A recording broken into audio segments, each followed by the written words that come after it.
banyak konflik yang tidak berakhir dengan baik karena tidak diselesaikan dengan suatu perjanjian atau suatu kesepakatan antara pihak yang berperang sehingga menghasilkan konflik yang berlarut-larut seperti di Korea Utara, Korea Selatan, antara lain juga India, Pakistan, dan juga adalah Palestina dan Israel. Nah, dalam hal ini Iran dan Israel kelihatannya bahwa jumlah korban di Iran lebih banyak, 10 kali lipat daripada jumlah korban di Israel. Namun tentu tidak bisa kita bilang bahwa Israel menang perang. Karena ini belum selesai. Contohnya adalah bila Israel meninggalkan Gaza gitu, maka otomatis jadi kemenangan Gaza atau kemenangan Hamas. Sama juga bila Israel menghentikan peperangan di Iran atau penserangannya karena suatu hal, jangan-jangan itu malah bukan disebut dengan suatu kemenangan, tapi justru malah kemunduran, malah kekalahan. Bahkan Iran beberapa terakhir ini juga kita ketahui masih terus menggencarkan serangannya. Serangan rudal masih terus dilakukan ke Israel.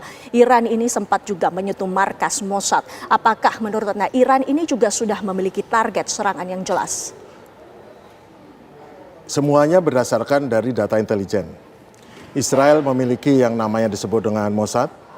Iran memiliki yang sekarang saya tidak tahu namanya, tapi dulu ada Safa. Dua-duanya adalah intelijen yang sangat erat berhubungan. Karena dulu Iran dan Israel itu teman yang dekat ya, sama-sama sekutu Amerika di Timur Tengah. Namun adu kekuatan intelijen, kelihatannya Israel lebih banyak mengetahui sehari-hari bagaimana situasi di Iran sehingga bisa mentargetkan pimpinan garda revolusi dan juga ini dengan di rumahnya. Perlu kita tahu serangan malam hari itu menyerang target-targetnya di rumahnya karena banyak sekali yang langsung tewas, berarti mereka tahu posisinya. Namun di sisi lain Iran juga tidak kalah cerdiknya. Dia memiliki situasi ataupun memiliki gambaran mengenai di mana saja target strategisnya Israel, di mana sasaran berupa markas Mossad, markas lain dan lainnya. Serangan ini hanya berhasil 10% sampai 20%, betul. Dari 390 rudal ditembakkan, yang masuk hanya sekitar 40. Namun betul-betul sudah diperuntukkan dari sekian banyak yang ditangkis, ternyata yang lolos itu bisa menembus sampai ke markas daripada Mossad dan tempat-tempat lain strategis. Ini sudah menimbulkan kerugian besar karena kehancuran 10% Israel dibandingkan 100% di Iran itu belum tentu itu diklaim jadi kemenangan. Karena kemenangan di era media sosial sekarang itu ditentukan oleh opini juga.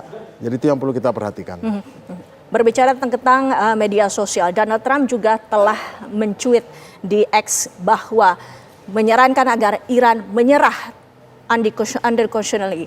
Nah ini jika Anda melihat apakah Amerika Serikat akan turun tangan untuk membantu Israel? Jika ini artinya akan membantu, apakah ini akan menjadi serangan ataupun kekhawatiran adanya serangan kepada Iran? Harga yang dibayar Amerika untuk terlibat langsung adalah mahal sekali. Dan Trump adalah seorang pedagang yang selalu mengkalkulasi.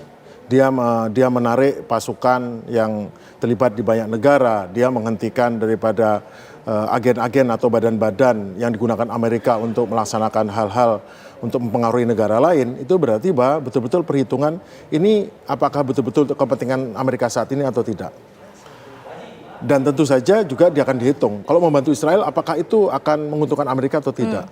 Nah, untuk hal ini menurut saya itu tidak akan ada seperti itu. Hanya mungkin membantu melindungi, memasang pertahanan udara, menghalau rudal balistiknya Iran dan lain sebagainya.